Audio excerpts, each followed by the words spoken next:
يا صباح المزاج الرايق والدماغ العالية، صباح الشتاء ولسعة البرد الجميلة، صباح كل حاجة تعدل المزاج. قهوة، نسكافيه، شاي، كله تمام. أهلا بيكم في قناة بودي ماسا كيتشن مع غدا سمير. تعالوا النهاردة نعدل المزاج بأحلى مج نسكافيه نعمله سوا بأسهل طريقة وأسرع وقت. كل اللي هنحتاجه نسكافيه ولبن وسكر، بس كده؟ بس كده. وهنحتاج مضرب النسكافيه التحفة ده، اختراع عظيم يا جماعة، اختراع فعلا جميل جدا جدا. المشروبات السخنه عموما او البارده السكر فيها بيبقى اختياري حسب رغبتك. في ناس اللي بتحب الحاجه مسكره قوي، وفي ناس بتحبها مظبوطه، وفي ناس بتحبها ضعيفه شويه. انا النهارده قررت ان انا اعمل معاكم كميه من فم النسكافيه واشيلها عندي. مش هعمل على قد مج واحد بس، هعمل يكفيني فتره معينه.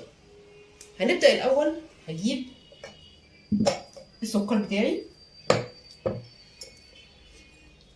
هحط حوالي 8 معالق سكر. ادي 1 2 3 4 5 6 7 8. انا بحط لكل معلقتين سكر معلقه نسكافيه. تمام. حطينا 4 سكر 8 سكر، يبقى نحط 4 نسكافيه. 1 2 3 4.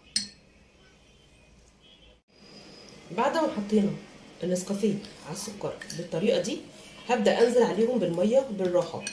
كل معلقتين سكر ومعلقه نسكافيه عليهم معلقه ميه، دول 4 معالق ميه بنفس المعلقه اللي انا حاطه فيها السكر والنسكافيه. حطهم بالراحه، وراعي ان انا مش عايزه عندي القوام يكون سايل قوي او تخين قوي كده. وهبدا انزل بمضرب النسكافيه ده.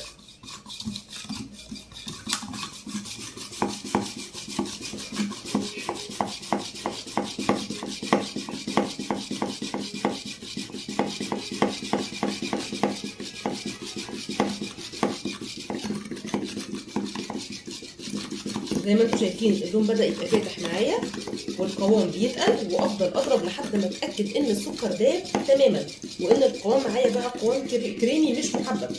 حبايات السكر اختفت فيه بشكل تاني.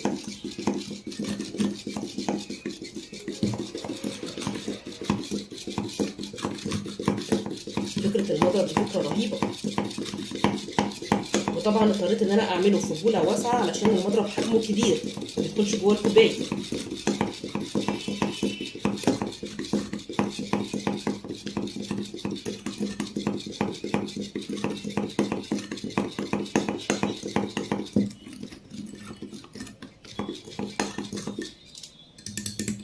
وكده انا خلصت، ضربت الكميه كلها.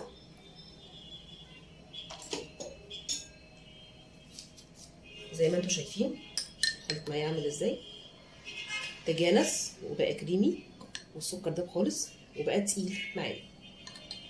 نجيب المج بتاعي اللي انا هشرب فيه النسكافيه واحط منه على قد استخدامي.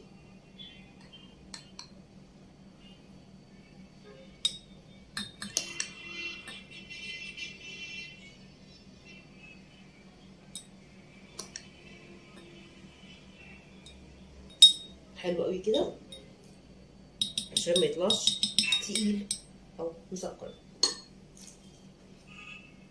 وننزل عليه بقى باللبن السخن. بسم الله الرحمن الرحيم.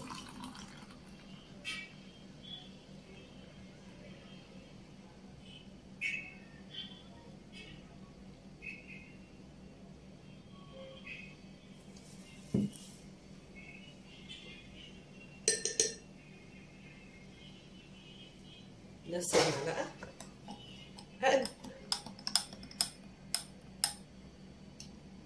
زي ما انتوا شايفين. اسرع كوبايه نسكافيه عملناها.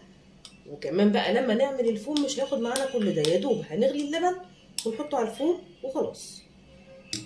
ودي بتبقى النتيجه النهائيه معايا. لو عجبكم الفيديو ما تنسوش تدعموني بزر اللايك واضغطوا على زر الجرس عشان يوصلكم كل جديد. كانت معاكم من جديد غدا سمير من قناه بودي ماسا كيتشن. اشوفكم ان شاء الله في فيديو جديد، والسلام عليكم ورحمه الله وبركاته.